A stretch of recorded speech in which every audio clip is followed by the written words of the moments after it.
It's one of the state's oldest charities, helping some of Utah's most vulnerable residents. More on that after this.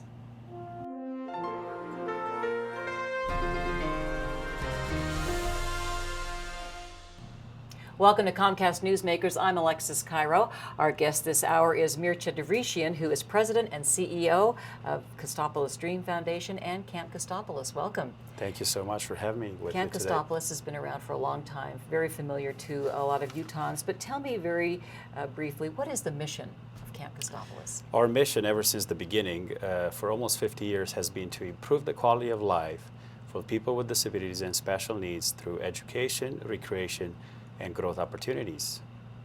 And you are unique, though, in many ways. I mean, you could say that there are a lot of organizations that do what you do. What makes Camp Kostopulos unique? Camp Kostopulos is very unique in the fact that it has a very rich history. It was established back in the 50s when opportunities for children with special needs and disabilities were not that available in the community. And as of right now, Camp Kostopulos has a year-round program.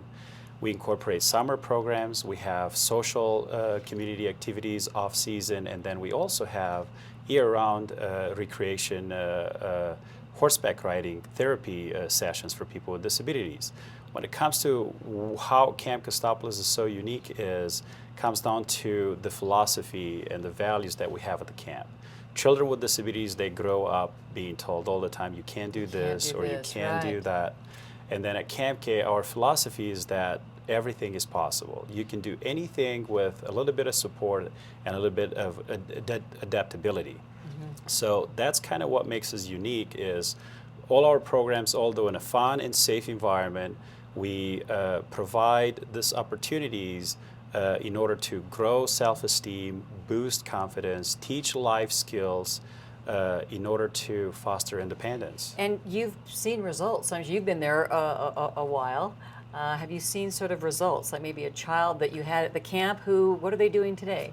We actually have tremendous stories all the time.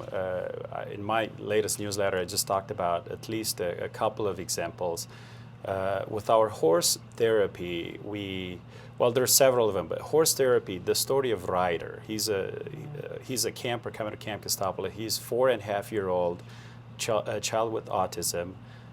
He was nonverbal and started taking sessions on our therapy session with our horses. And into his session, he started singing on the horse and speaking on the horse.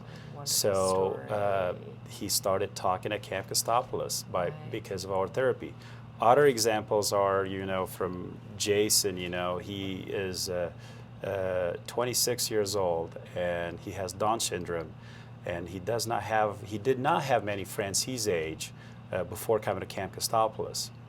And he didn't have the social skills he needed to have in order to be part of the community. So coming to Camp K, now he's got a lot of friends. Great. And he also grew a lot in his social skills. And we have about a minute left, but obviously you need resources to do all these things. Do you have some events coming up, or need volunteers? Tell me what's happening as far as what you need to continue. Camp Kostopulos, as you know, is a charity, and if we would be a for-profit corporation, maybe our budget would be 3 times as much. The reason we are able to provide the services we do is because of our great community. We use volunteers every day, so we encourage people to come and volunteer for our programs. We have service projects to maintain our facilities. We actually run over 10,000 hours of volunteerism every year, so do get involved with us. So we can actually check on we're unfortunately out of time, but people can check on your website, see opportunities, and thank you, Mircea. Nice to have you here. Thank you. Our guest has been Mircea Divricean, who is the CEO and director of Camp Kostopulos. I'm Alexis Cairo, and this is Comcast Newsmakers.